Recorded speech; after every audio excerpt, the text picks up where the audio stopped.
Well-known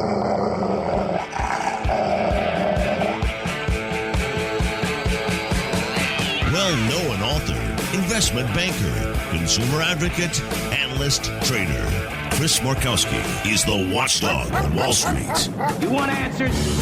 Exposing the lies and myths that the big brokerage firms, the mainstream press, and the government are pushing to keep Americans away from financial freedom.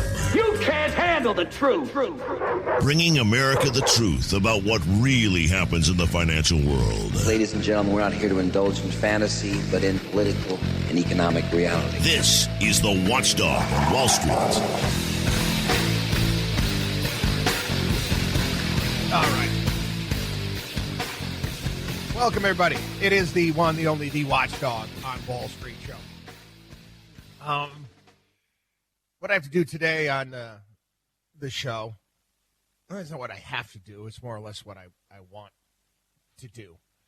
I have to talk about somebody that I love very much, cared very, very deeply about, that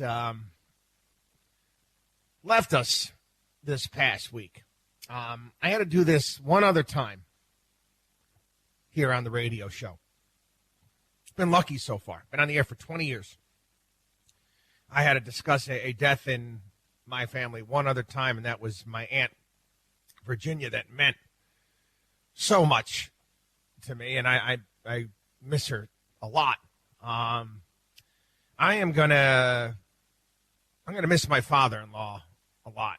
He left us this past week, and I've talked about my father-in-law here on the program, and I talk about how we, how our household runs, and how our family runs, and how what I've learned from my grandparents, my aunt who passed away, my parents, my in-laws, and how it has helped shape and make us at Markowski Investments better financial planners. I want to call us that, better advisors. We have a belief system. We do. And, you don't have to believe the way that we do. You don't have to. I mean, this is the way that we do things. It's just that simple. And it's our belief system, and we write about it. We talk about it. We try to advise people on what's best for your future. And it's based around family, and it's based around time. The irony is, last week on the program, I spent a lot of time talking about living for today and investing for tomorrow, and how valuable the time is that is spent with loved ones. I remember years ago, people would come up to me thinking I was crazy. Your in-laws are going to live with you? Yeah, they are. Didn't bother me in the slightest. I grew up in a household. We had a big house in upstate New York, but my aunt and my grandmother lived right next door. And I would see my aunt and grandmother when I'd wake up in the morning, because they'd be there to make breakfast. My aunt, when in the summertime, and I had to be an altar boy at 7 o'clock mass or 8 o'clock mass or whatever one it was, they were the ones that would take me. We had connecting yards and gardens, and we helped each other out. We helped each other out. We've always picked each other up. My kids grew up in a household where my in-laws would speak Greek to them, and they understand the language. They can speak it if they want to, even though they're hesitant to do so. And they learn a lot from people that have come from a very different background. My mother-in-law. My mother-in-law, as a baby, she got a bullet hole in her leg. This is when she got shot as a baby when they were running away from Nazis in Athens. My father-in-law came from an island so small you can't even find it on the map in the middle of the Mediterranean. Post-World War II, and wanting to get out and make something of himself, came over on a boat, like many others did, with nothing in his pocket. And it's a great story about America, but it's also a story, but just, again, it's difficult for me. And oftentimes what we miss in our society, how we discard older people, elderly people, and we fail to understand what we can learn from them. We also fail to understand how important family is and keeping families together.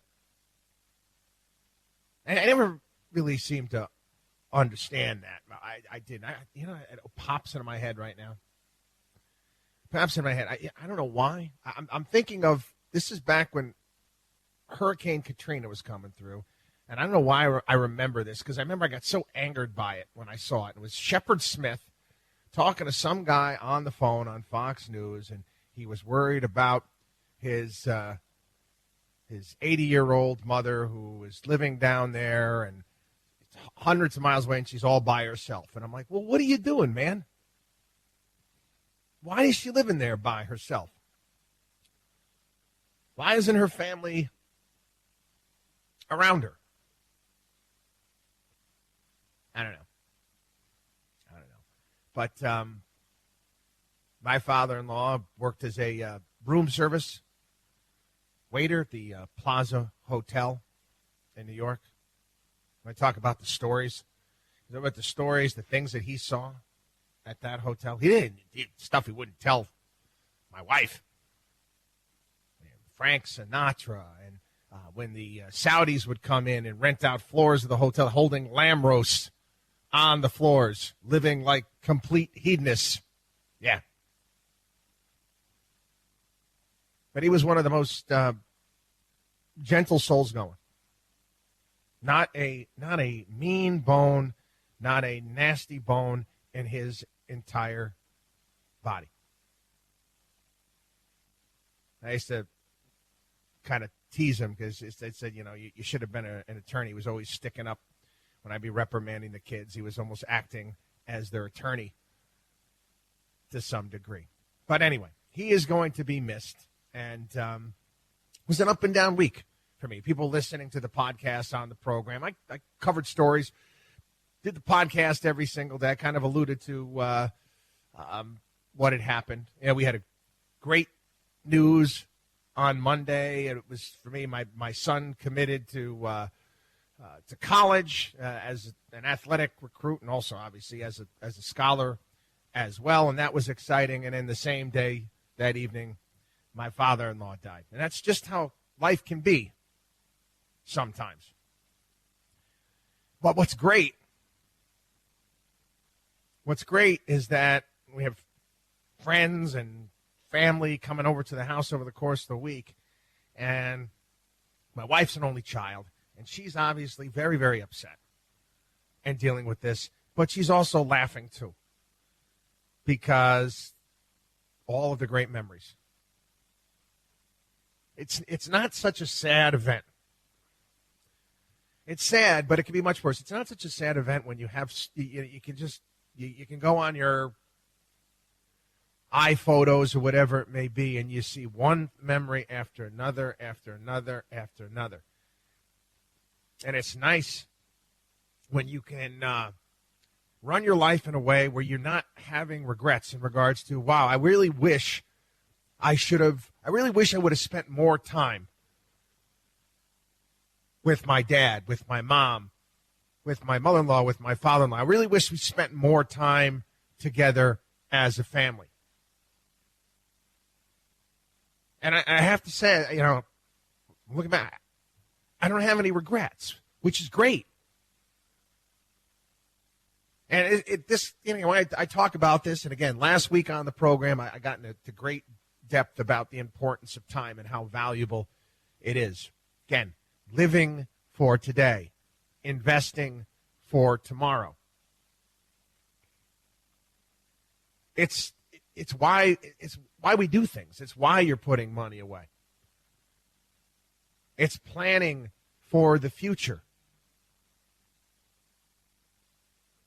Of being able to go on that vacation, to be able to go on whatever trip, to go out to eat, to spend time together. We don't mesh well. It's just if somebody come in, I want a mansion and a yacht and a vineyard in Napa, and I want to get myself a trophy wife later on. Markowski Investments is not your place. It's not. We wear for whatever it may be, we wear our Mediterranean values on our sleeves. It is what it is. You read download it off our website. Download our white paper when it comes to the retirement crisis and what's happened forward and the direction we're going to have to go to. And families are going to need to stick together. They are.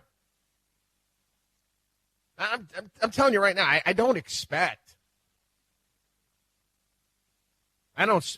this massive bull run in the market where you're going to see major run-ups over the next 10, 20, 30 years. People are living longer and healthier lives. Meaning we're going to have to work together. We're going to have to help each other out. Talked about how home builders around the country are starting to get the message, and they're building. Part of the new building plans for new homes involves having in-law apartments. Yeah, can it get dicey sometimes? Sometimes is there going to be arguments and people are going to disagree with one another? That's okay. That's okay. Life is messy. That's what makes it interesting, for crying out loud. Anyway, again, I know I'm kind of all over the place with this, but I'm not very good at it. I'm not, to be honest with you. I'm going to be honest with you, I'm not. I just know that, I'm crying at the same time as smiling. It's going to be missed, Nicholas. Anyway, Watchdog on WallStreet.com, Watchdog on WallStreet.com. Our newsletter, consultations with our certified financial planners, all sorts of great stuff there at the site, Watchdog on WallStreet.com.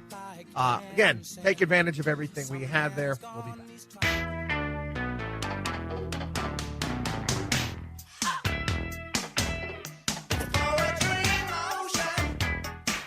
This is the Watchdog on Wall Street. Well, I try to take all the good and the bad and everything in life, and they all should be teachable moments to some degree. And I saw this story this past week, and I cringed. I did. There's a story out there because people put this stuff out, and I think it does more harm than good. The headline was this: to retire at 65, millennials are going to need to save nearly half of their paycheck. Now, again, I'm all about dispelling narratives and lies that are being told people all the time. Again, I understand what these lies and these narratives are and who they end up serving. Now, think about that. 50% of your paycheck? You're a millennial out there. And you're reading something like this, and you've got student loans, and you're trying to make ends meet, and you're scrambling in the city, trying to pay for an apartment, whatever it may be. And now you're being told that unless you're going to have to save 50% of every check you make. And you know that that's mission impossible.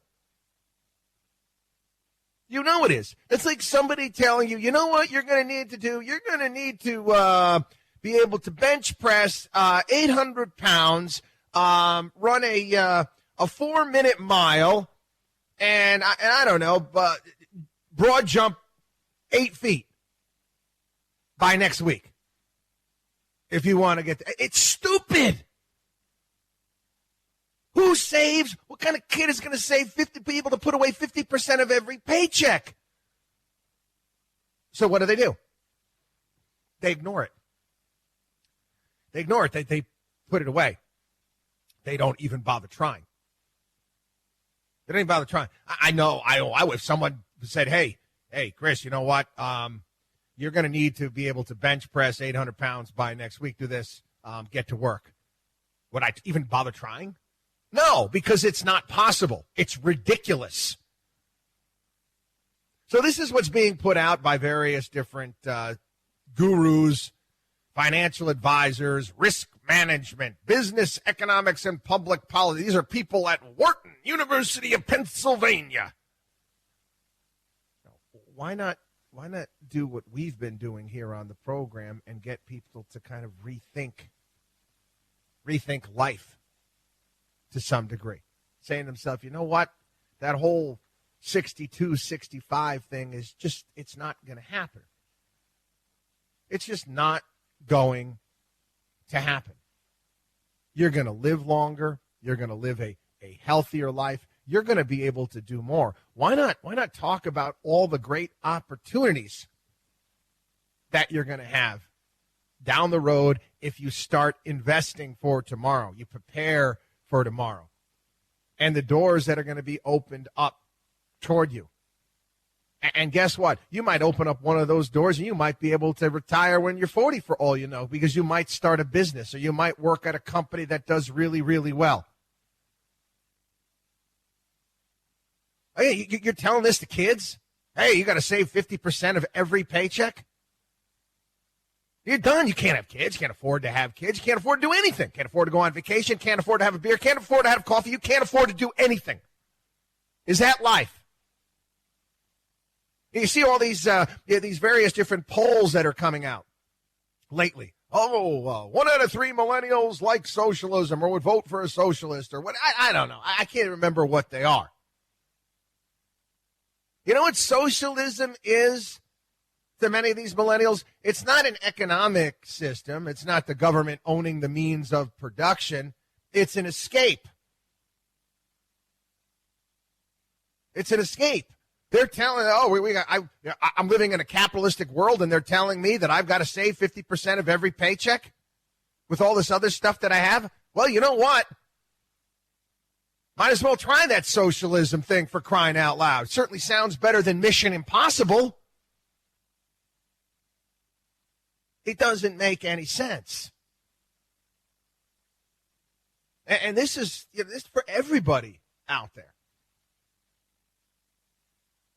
And so I highly encourage downloading our white paper. Read it. Read it, for crying out loud. Get yourself off the damn hamster wheel. People, they operate in herds. They do. It's kind of funny that I watched the show The Walking Dead. And in The Walking Dead, all of the zombies, and they get dangerous. It's kind of like life if you think about it. Herd mentality. Now, 1 or 2, 3 zombies, that's not a problem. You can take them out. They've been around for a while, so they've been decaying. They don't move that quickly. Not a problem. You can take them out. Hey, you got one of those big samurai swords, you can do a little bit better. But a herd? When you got a lot of them coming at you, that's a different story. Who cares how slow they're moving? But that's what herd mentality is. It's people following narratives, all doing the same thing, doing what they're told. From who? So this is the pitch now? This is the pitch? This is what they're going to start telling you? This is what you're going to have to save? I mean, even if you're doing well. Let's say you're doing well and you live in a high-tax state. Let's say if you live in New York. So you're already getting taxed 50%. So you're getting that cut. And then you got to save another 50%. Wow, you better like ramen noodles. Just going to live a pretty Spartan existence, and that's not what life is. That's not what you want to do. It's not what you have to do. And I can't stress this enough. And I'm thrilled. I'm thrilled. Whatever I said last week on the program, it obviously struck a chord out there. We were inundated with emails and phone calls and downloads, white paper, consultations, you name it. That's what we're here for. That's what we're here for. I've been working double time And I don't mind. But obviously, it's been a difficult week for my family. I don't care. We're here to help you. We like happy clients. We like people that are out there that are enjoying their life. WatchdogOnWallStreet.com. WatchdogOnWallStreet.com. Our newsletter. Consultations with our certified financial planners. All sorts of great stuff there at the site. WatchdogOnWallStreet.com. We'll be back. Chris Markowski is the Watchdog on Wall Street.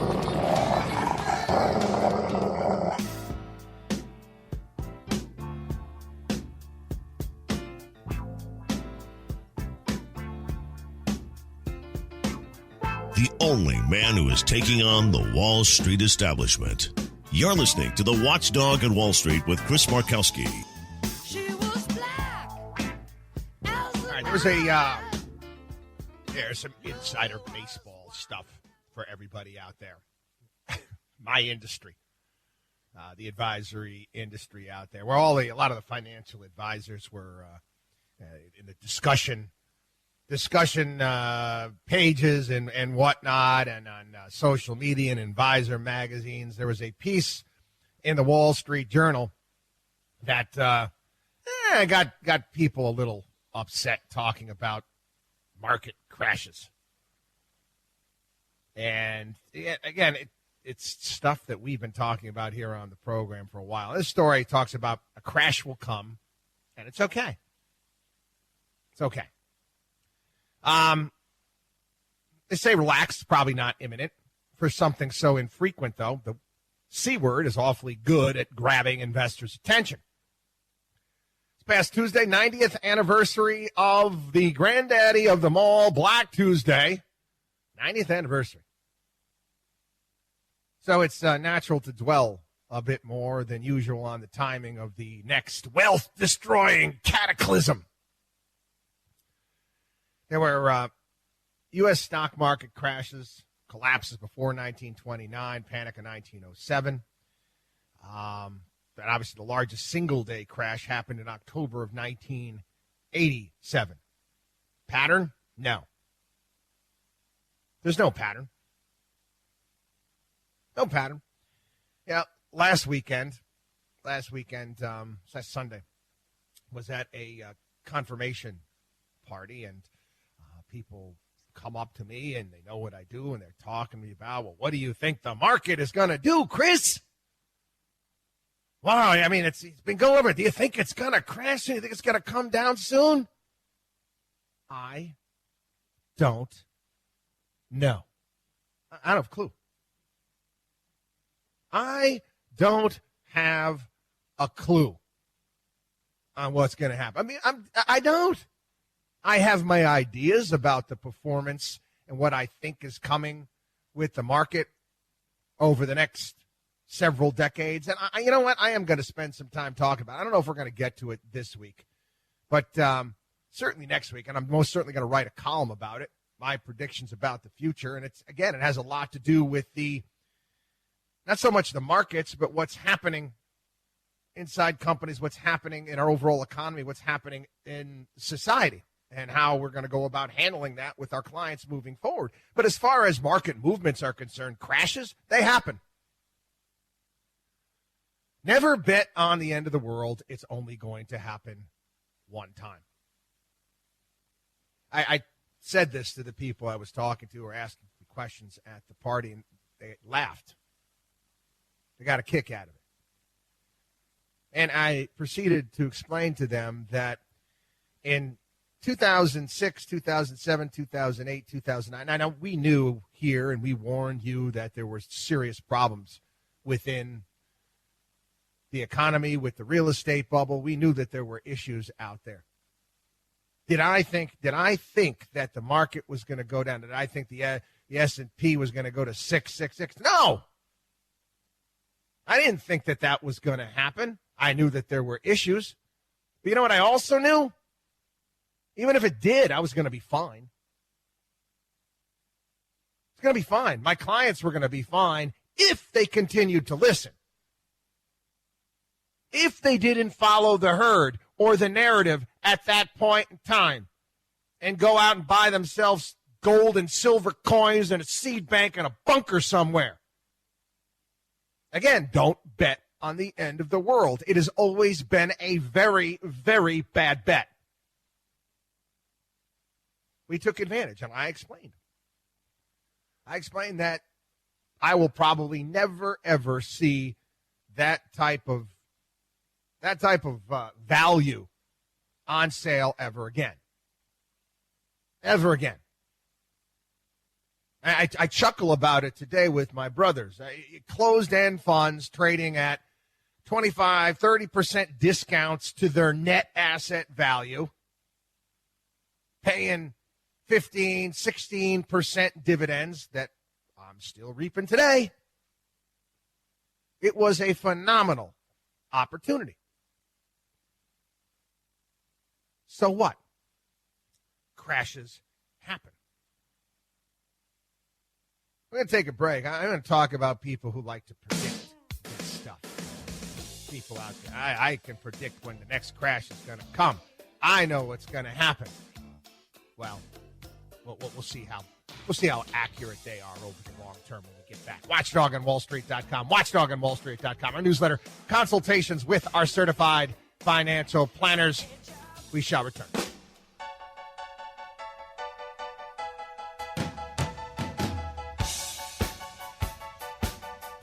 You should believe in math, not magic. You're listening to the Watchdog on Wall Street with Chris Markowski.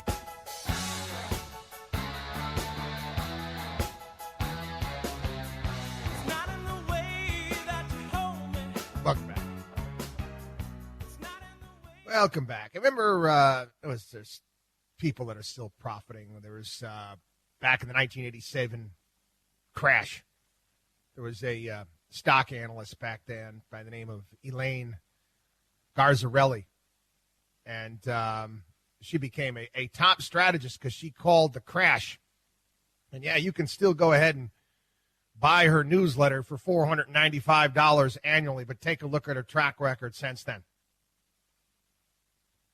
This guy by the name of Robert Prechter, ever heard of him? Claims he predicted the 1982 bull market.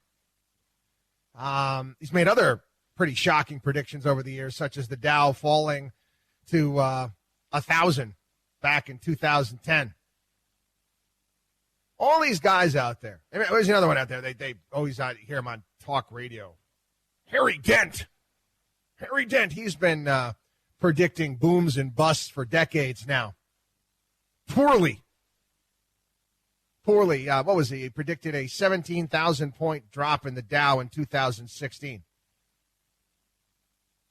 One after another, after another, after another.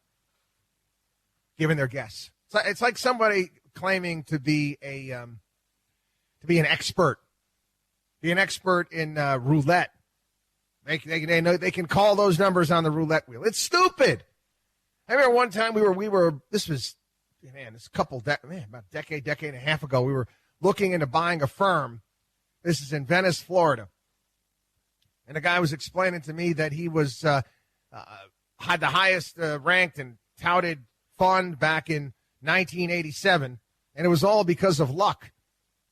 He couldn't get his paperwork in properly, so he wasn't allowed to start trading stocks until after the crash. So he was touted everywhere. Oh, these are the guys that got it right. Look at this mutual fund that was in 100% cash during the crash. Boy, they are so smart. Wasn't smart, he was just lucky. That's all.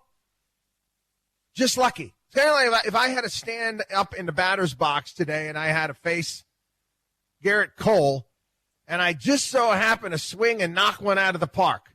Does that make me an awesome Major League Baseball player? No.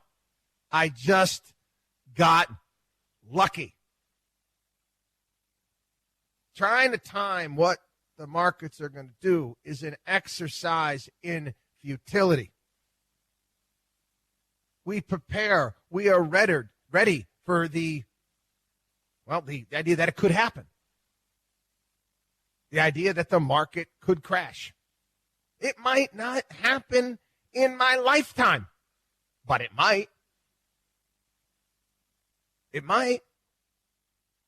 question you should be asking yourself is, does your advisor know what to do if that happens? Or is your advisor going to freak out? Like 99.9% of them did, listening to their sales managers, not talking their clients off the edge, and selling into weakness. Selling into weakness. If somebody yells fire in a movie theater and everybody starts rushing towards the exits, who do you think is going to get hurt? Yeah, the people that are rushing towards the exits that are going to get trampled all over. Or you can be smart and wait and evaluate. That's proper financial preparation. That's what we do. Don't worry about crashes. Don't worry about where the market is today. Do you own quality? How are the fundamentals of the companies in your portfolio? Are you trimming those winning positions? Are you rotating those assets into other areas? That's what you need to focus on. That's what you have control over. Watchdog on WallStreet.com. Watchdog on WallStreet.com. We'll be back. You're listening to the Watchdog on Wall Street.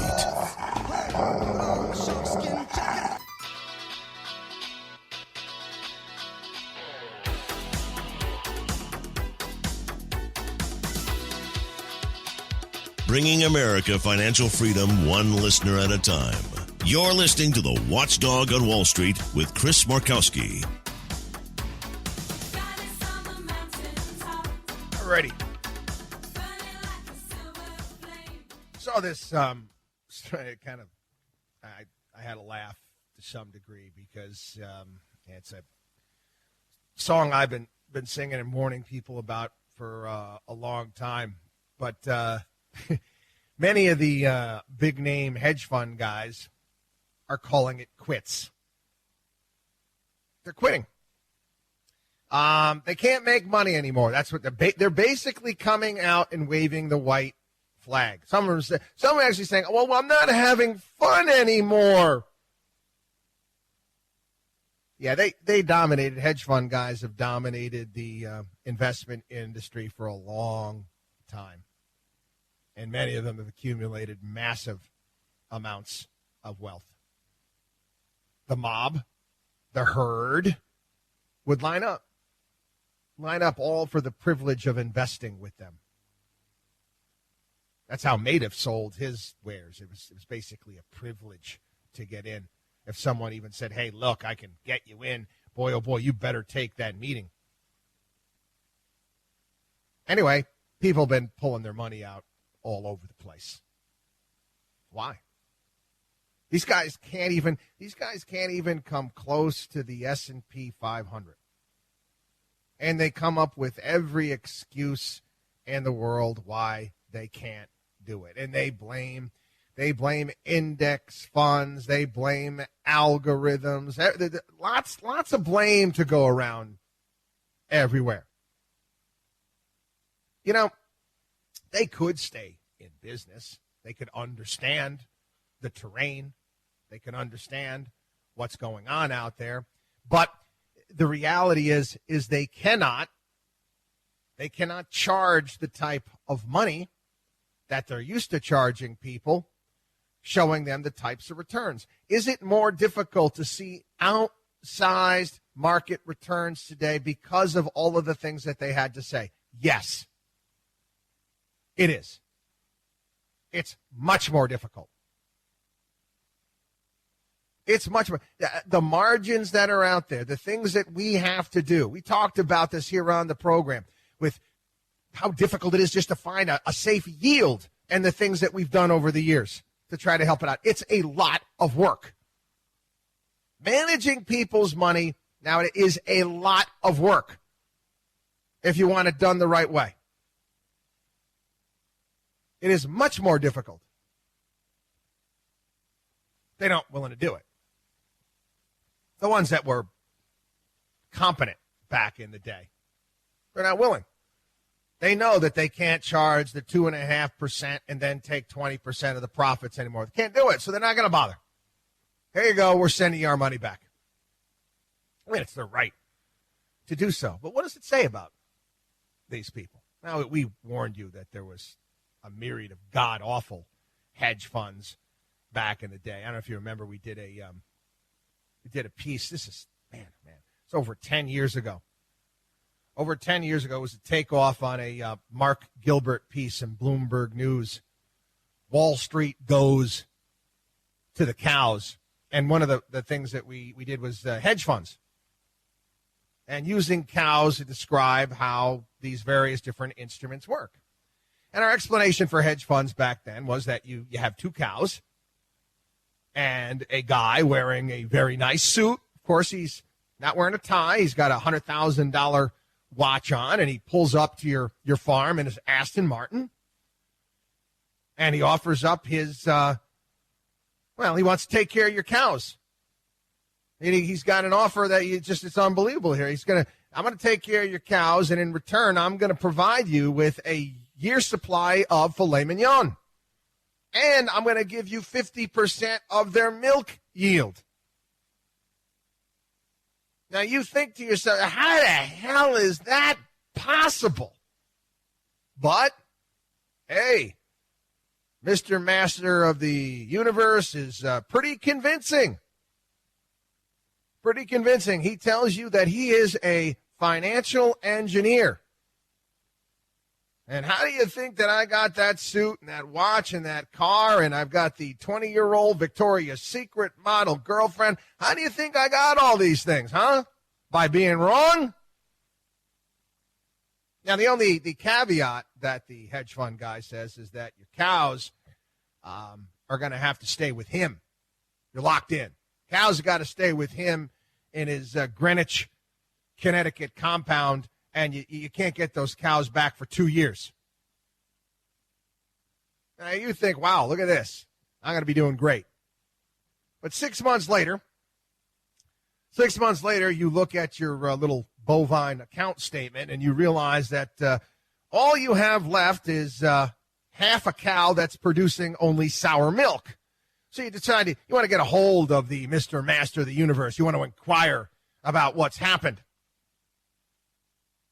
He doesn't call back until, several weeks later. And he's calling you from the Cayman Islands.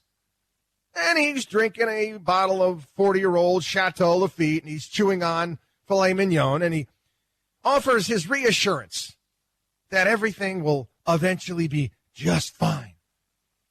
And he offers up this insightful phrase. You can get a good look at a T-bone by sticking your head up a cow's ass, but wouldn't you rather take my word for it? He hangs up. You all of a sudden realize that he's quoting the firm Tommy Boy. And at that point, you realize all's lost. Now, Mr. Master of the Universe resides in a palatial estate on Paradise Island in the Bahamas, and you're out of luck. That hasn't changed. Still the same. And I find it fascinating is even some of the hedge funds out there that were doing a great job. They're like, why bother? Why bother? Jeffrey Vinnick is a big-time manager. He runs, what does he own now? He owns the Tampa Bay Lightning and other things. He was thinking about getting involved, and he said, hey, you know what? He raised like $600-700 million. He said, forget about it. I'm going to go watch hockey. Watchdog on WallStreet.com. Get your financial plan done the right way. Watchdog on WallStreet.com. We'll be back. Chris Markowski is the Watchdog on Wall Street.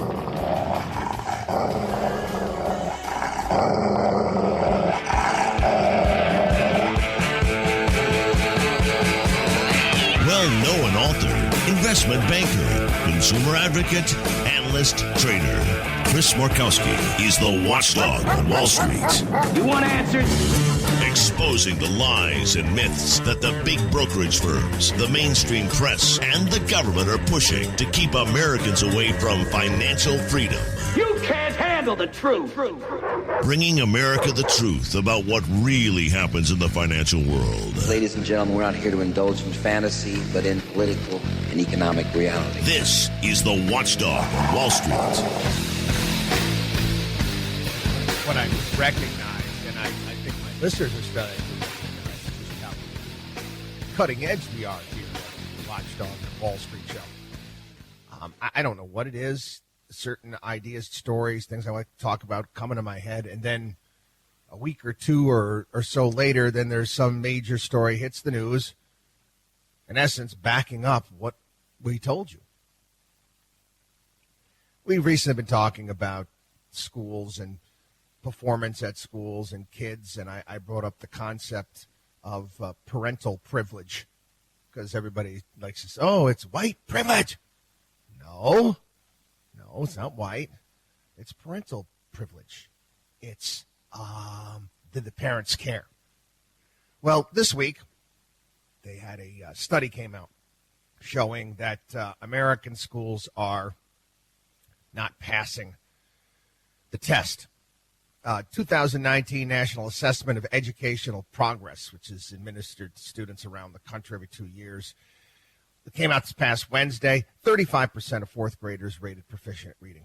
35%. That's the same level they had in 2009. Despite all the money we're spending. It's nothing new to us here. We've been talking about government spending and throwing money at problems and how it doesn't work. There was a story this past week on the Great Society, written by Lindsay Burke. In 1964, most people would have been excited to receive a signed picture of the president. But a woman known to history as Mrs. Marlowe didn't want Lyndon Johnson's autograph. She wanted clothes for her family and food. All we want is a decent chance for our children. Marlowe felt she deserved as much because Johnson made a much publicized visit to her family earlier that year, using the Marlowes as an example of an impoverished family that the Great Society programs could help. If money was the answer, well, boy, she was in luck. Johnson was about to open the spigots of federal spending like never before in education, health care, welfare. Again, promising that Washington would improve schools. Washington would lift families out of poverty. Today, decades, trillions of dollars later, these people are waiting for results. Waiting for results. And what we've told you on how Johnson's programs have been a curse on taxpayers and a curse on low-income families. Whether it be the Head Start program, the pre-K program for low-income children, hasn't had any gains at all for enrolled students. Nothing. Not to mention the fact that the Government Accountability Office found that Head Start centers inflating government numbers by doctoring student applications. You know, we spent $240 billion on that initiative since 1965. We've spent $2 trillion on K through 12 education since 1965. There has been no improvement in actual student learning for disadvantaged students compared with their peers. None.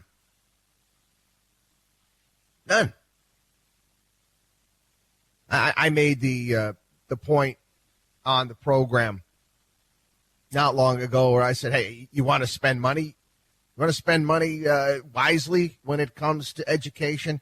Pay parents. Pay parents of kids that are underperforming. Pay them if their kids do well in school.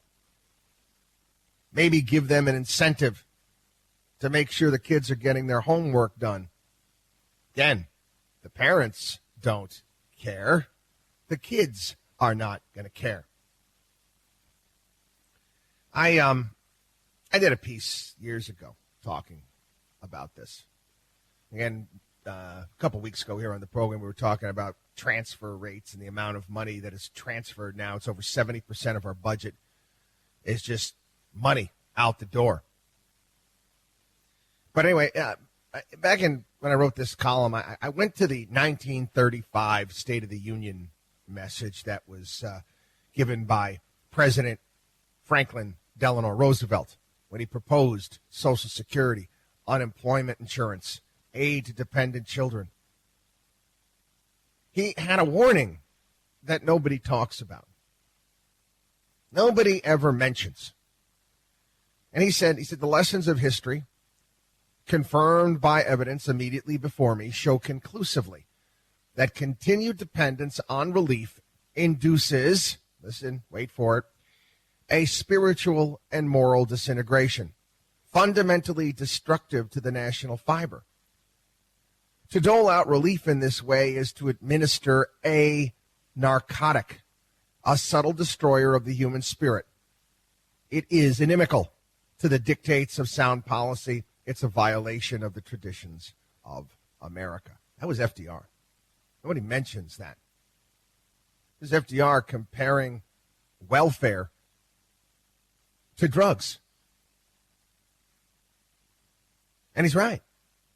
There was a study done by the Cato Institute several years ago, welfare and the culture of poverty. And their study shows that welfare is both a consequence and a cause of conditions that they describe as social pathologies. Now, these conditions include dependency, poverty, out-of-wedlock births, non-employment, abortion, and violent crime. Now, those are all conditions that one would feel comfortable being associated with substance abuse. One can make the argument, and I did make the argument, that with all the money spent on welfare and entitlements and all of its horrible side effects, theoretically makes the nation's, call it a drug problem, right? Our nation's most destructive drug problem. We always say it's opiates. One could also argue that it is handouts and giveaways, welfare. Everything out there, whether it be welfare programs that Lyndon Johnson declared as war on poverty, trillions of dollars spent. Has the rate of poverty changed since then? No. Medicare, Medicaid, food stamps, the waste that we have in all of these programs. You know, people, everybody's all enamored now with Bernie Sanders, right? Bernie Sanders and his social democracy. But we're there already. I answer many people fail to understand. Whether it be our progressive tax code, which is one of the most progressive in the entire world, the percentage of our GDP devoted to government, the extent of the regulatory burden on business, even though that has improved under Donald Trump. The reality is a lot of Europe doesn't have anything on us. In 1938, total government spending levels were about 15% of GDP. We just keep going higher and higher and higher. It was 2010, it was 36%. Now we're closer to 40%? Yeah. Countries that declare themselves socialist and Europe, they spend less on government as a percentage of GDP than we do. Now we can talk about this past week GDP numbers came out, right? Lower than expected. That was better than they expected. It was under 2%, 1.9%, a little bit better than expected. But Donald Trump came in. He was talking about 3% plus growth moving forward. Now, I get it, and we're going to talk about some of the trade issues that affected that. I don't have a problem with it. But the more and more government sucks up, the slighter the chance we're going to have in having that really robust 3% plus growth that we've become accustomed to. You can't do it. The larger government comes, it's like a ball and chain on our overall economy. So until we deal with that, we can expect to see slower growth. It is what it is, people. You can blame a lot of things. Wall Street Journal came out, wrote a piece talking about, the problems trade in China. Listen, you want to see really dynamic growth, you got to cut the damn spending. I saw this past week, Joni Ernst was putting forth this thing called the SWAG Act, where she wanted to cut all spending on basically government agencies advertising themselves. And it listed all the money that we spent on coloring books and fidget spinners and nonsense out there. And I think that's all well and good. And obviously you have to chip away, but it's peanuts. It is. We have to start dealing with entitlements. We have to start dealing with the handouts and giveaways. No other way. No other way. Like I said, all this other stuff needs to be dealt with to be more efficient. Get the Pentagon actually operating in an efficient manner. But until we start dealing with entitlements, until we get the idea out there that we've got to get people off of handouts and giveaways, things are not going to change. And granted, listen, under Donald Trump, have the food stamp rolls decreased? Have we improved there to some degree? Yeah, we have. But we have to do much, much more. One of the things we've got to teach kids again, and people need to understand that we're a much better country. We function much better when we're doing things on the local level rather than looking to Washington, D.C. WatchdogOnWallStreet.com. WatchdogOnWallStreet.com. Newsletter consultations with our certified financial planners. All sorts of fantastic things there at the website. Take advantage of everything we have. WatchdogOnWallStreet.com. Our 24-hour day help hotline, 800-471-5984.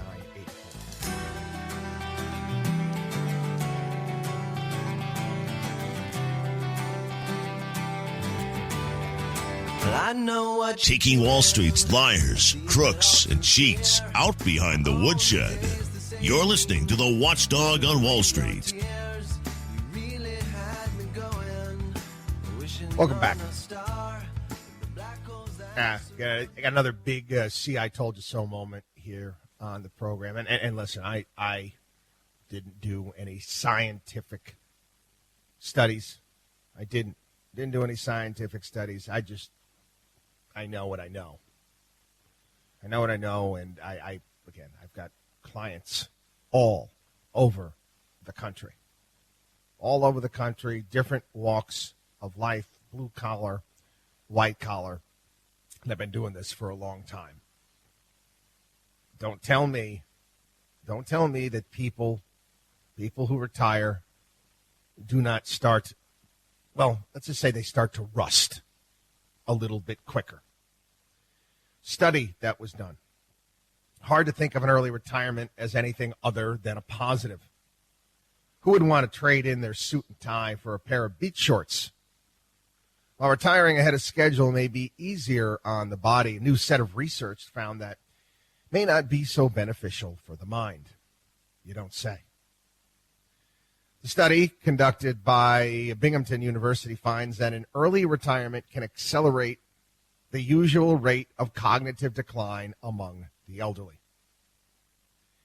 The research team analyzed China's new rural pension scheme, as well as China's most recent retirement longitudinal survey, in order to investigate the effects of early retirement and pension benefits on individual cognition. This is on adults over the age of 60. Life expectancy rates in China have increased over the past few decades. These basically trends have, they've also had reduced fertility. They've resulted in a large elderly population, creating a need for a little bit more of a robust pension system. After analyzing this is for a long period of time, individuals receiving pension benefits were experiencing much more rapid mental decline than their counterparts still on the workforce. The most prominent indicator of mental decline among these retirees was delayed recall, which is a trait considered to be an accurate predictor of dementia. And the study goes on. I'm not going to read the entire thing. We've talked about this here on the program in the past. And some of the suggestions that we've made, we've written about. This is everything you can find there on our site. You can find in our white paper columns that I've written in regards to financial planning, what I know. You can't check out. You can't. One of the suggestions that we have made time and time again, actually had this conversation last night, was the Thanksgiving work week. The Thanksgiving work week. Thanksgiving week is great, right? Yeah, you work Monday, Tuesday, Wednesday. You hang out and have a good time with family and friends Wednesday night. Thanksgiving. Thursday, maybe you're putting up Christmas decorations while the wife's out spending money at some Black Friday sales. Rather stick a hot poker in my eye than go to a mall on Black Friday. But it's a fun week. It's a nice week. That's something that we encourage. And many of the people, I'm thinking of retiring. Well, that's great. Why don't you retire from the job you're in, but why not do something 3 days a week at least? Not only will you make money, if that's what you choose to do, you might want to volunteer your time. Either way. But it's going to keep you healthy. And listen, it is what it is, people.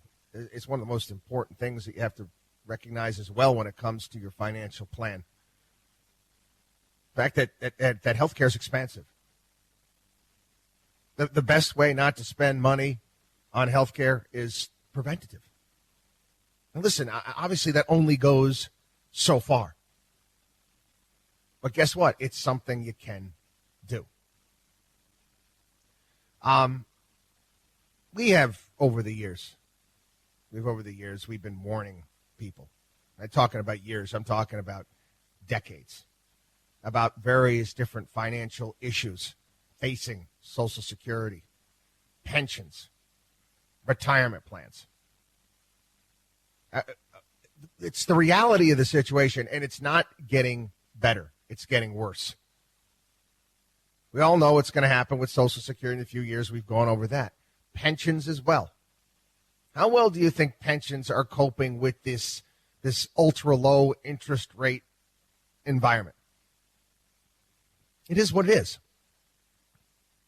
Many of the things that we've talked about, whether it be people unretiring, whether it be, and this is a big one too, one of the things we have at our site is we like to help people out when it comes to their universal life policies that they bought back in the 1980s by that really, really nice insurance salesman back in the day. Yeah, those universal life policies, they're a black hole now. The income in those things was designed to pay the future costs of maintaining the premiums rather than having that inevitable increase due to the mortality concerns. They were all these products were sold as a can't miss product. Well, it's Snoopy, MetLife. Remember Snoopy was selling these things. Get the Peanuts gang to push these products as well. These plans did not consider. They didn't take into account what would happen if interest rates were to come down for an extended period of time. So what's happening now? Many of the people who own these policies are now facing insurance bills in the thousands of dollars. All of these things are issues that we can help you with. If you're worried about your pension, is it going to make it? We'll check.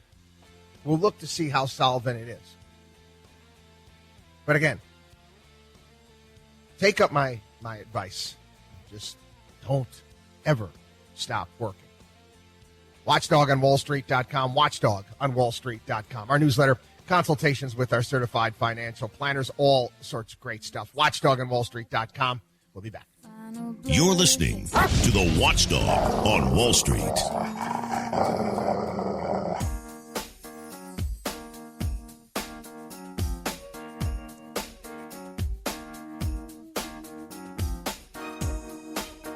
This is the Watchdog on Wall Street.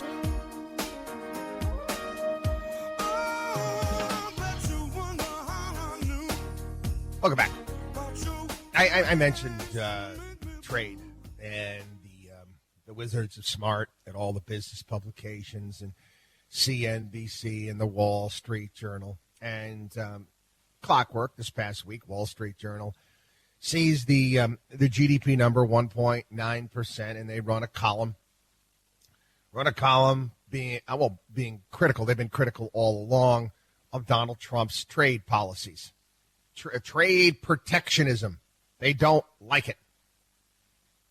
They don't like it at all. Well, I don't like a lot of the stuff that the Journal, quite honestly, puts out in their philosophy. They are profits here, profits now, profits at all costs, and in this case, GDP numbers at all costs. No. The old thing where sometimes you got to take a couple steps backwards to take many steps forward.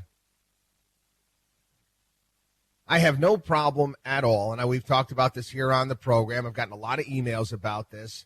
Donald Trump and his trade policy. We continue to see stories. Oh, this group is upset, and these farmers are upset, and this is not right. What are we supposed to do? Are we supposed to continue to bend over and grab our ankles from now until eternity when China just takes our ideas, forced technology transfers, stealing our stuff? Don't you think that this is a problem that we might want to deal with? Something that we should address in the here and now? The only thing that I hear in this piece in the Wall Street Journal's editorial board piece, they don't even give a solution. They just complain about these protectionist trade policies. The reality is they're working. We were told what? What were we told? Oh, my God, this trade war is going to be terrible. It's going to be devastating. It's going to tear the economy down. Really? Yeah, I'm taking a look at the earnings numbers coming across. 75% plus of the companies are doing great. Many of the industrial companies are doing just fine when it comes to their numbers. Obviously, they could do better. But the concern, again, should be 5 years, 10 years, 20 years down the road. What type of relationship are we going to have with this country that we trade with? We screwed it up. We did the wrong thing for a period of time. If you don't think that this so-called trade war is hitting China a hell of a lot harder than it's hitting us, you're crazy, because it is. Yeah, you'll see the story floated here and there. Oh, China doesn't think we're going to be able to come up with a long-term deal. Well, so what? So what? If they're not willing to come up with a trade deal, they're going to continue to act as they have. Well, that's fine. We're going to continue to keep our tariffs on, and businesses are going to continue to up and move out of China like they have been. More and more companies are going to diversify their supply chain. They're going to find somewhere else to do business. And what I find kind of interesting is kind of unique how some of these businesses have already moved. Apple putting up a manufacturing facility for IMAX in Texas. Louis Vuitton, the luxury brands make, they're not building or putting together their fancy pants pocketbooks and whatnot in China. They're doing it in Texas. Again, we fail to understand, too, and this is something I think that the Wall Street Journal misses, too. We have a Made in America label that is a hell of a lot better. Tell me how much better that brand is than Made in China. You can sell things at a premium because it says Made in America. It says Made in Germany, Made in Japan, Made in Italy, Made in the UK. You can sell those things at a premium. Made in China? Not so much. So no. Everybody asking, oh, are you concerned about the GDP growth? No. Why I'm not concerned? Help wanted signs everywhere. Help wanted signs everywhere. Unemployment remains at record low levels. There are more job openings in the United States than there are people looking for jobs. Watchdog on WallStreet.com. Watchdog on WallStreet.com. Take a quick break right here. I'll get back a little bit on some of the numbers in government spending and much, much more. Don't go anywhere. Hi, recommend getting your hot trampled on. The only man who is taking on the Wall Street establishment. You're listening to the Watchdog on Wall Street with Chris Markowski. Welcome back, everybody. Many people have been following us for a while, read our stuff, and listen to this program. They know that I love mythology. I love fables and stories, and I love using them to describe various different things around us. And I was reminded this past week of a story that I heard long time ago. I'm going to share it with you. Got two cats, and they're fighting over a big lump of cheese. So this monkey comes along, and hey, what's this fight? What is this all about? And the cat's like, we can't decide here. We can't decide how we're going to share this piece of cheese. So the monkey says, I'll take care of that. I'll handle it. I'll be the arbiter here. So the monkey takes a big bite of the cheese in the middle and then looks and says, well, there are two pieces now, but one piece is larger than the other. So he takes a bite out of the bigger piece. Now the other piece is larger. This isn't fair, says the monkey, and he continues to bite away, supposedly attempting to equalize the two halves until a small chunk is left. He then looks at the cats and says, well, settling your dispute has been very, very hard work for me. So all that's left is this piece, and I'm going to take it as my commission. Gulps down the last little piece and goes on his merry way. And the cats just stare there at each other. Well, I mention this is because we've got various different sides today in debates and arguments. One may look at maybe not two cats, but maybe a donkey and an elephant. And the donkeys and elephants are we the people picking a side and either being a donkey or an elephant. And the people running the show, the ones in Washington, D.C., well, they're the monkey. They're smart. They thrive. They like the fact that we're fighting over that piece of cheese, and they'll go in and they'll take and they'll take and they'll take and they'll take till there isn't any more. And that's what they do. You take a look at federal income taxes.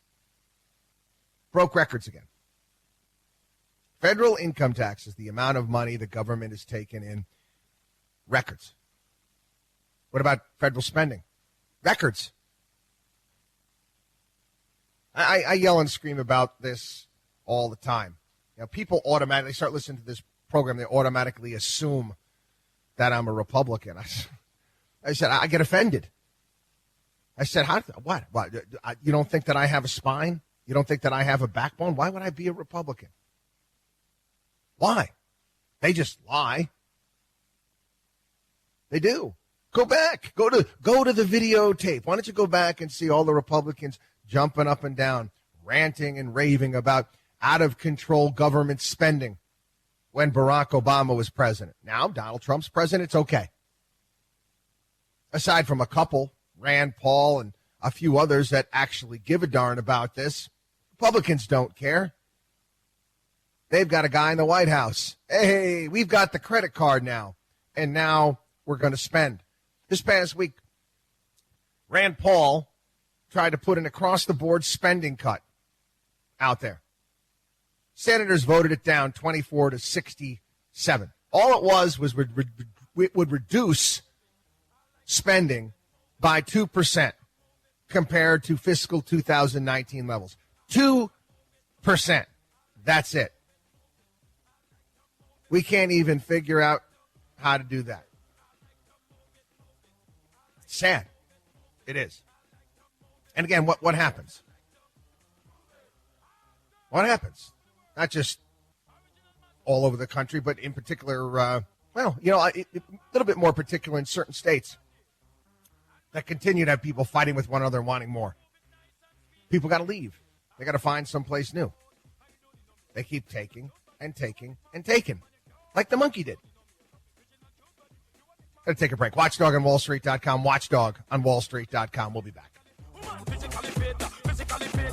Chris Markowski is the Watchdog on Wall Street.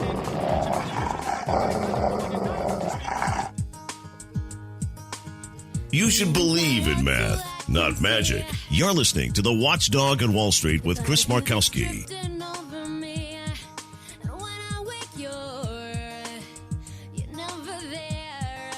I saw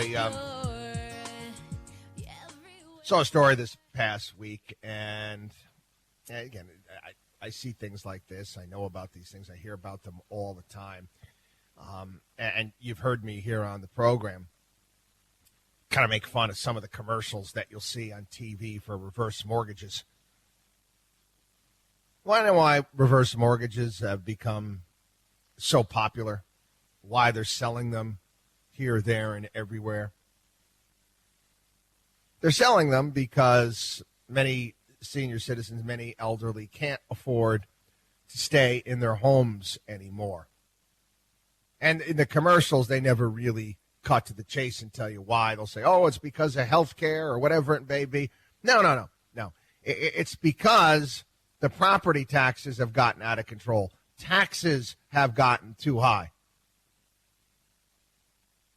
Now, certain people, they grow up in a town, they grow up in a community, and they don't want to leave. They don't want to leave. They want to stay. They have attachments there, whether it be family and friends, whatever it may be. But we're seeing this happen more and more and more. In particular, in states that continue to raise property taxes. Illinois, New York, New Jersey. And what's going to happen? What's going to happen? I can't afford my property taxes anymore. They keep raising all of these other little taxes that add up. Story out of Illinois, this man has been fighting various different taxes. In particular, Illinois, they just had a recent 19-cent gas tax hike. They have a bag tax, a progressive tax, a rain tax, a mileage tax, a TV tax, a beer and tobacco tax, a farm tax, a parking tax, a car trade-in tax. And it keeps going on. And what happens when they raise the property taxes?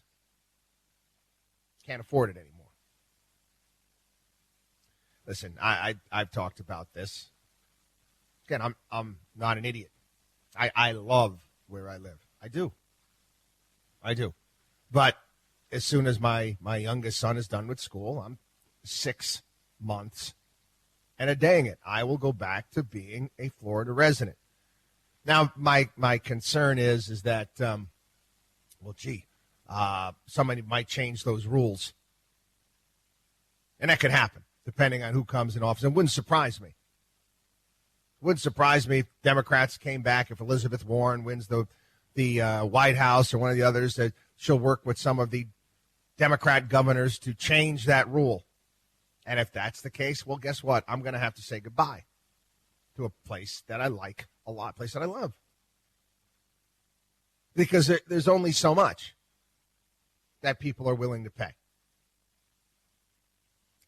Anyway, this story is certain times out there. I'll catch wind of something and an idea, and I almost get upset with myself. You ever do that? You get upset with yourself. You're like, why didn't I think of that?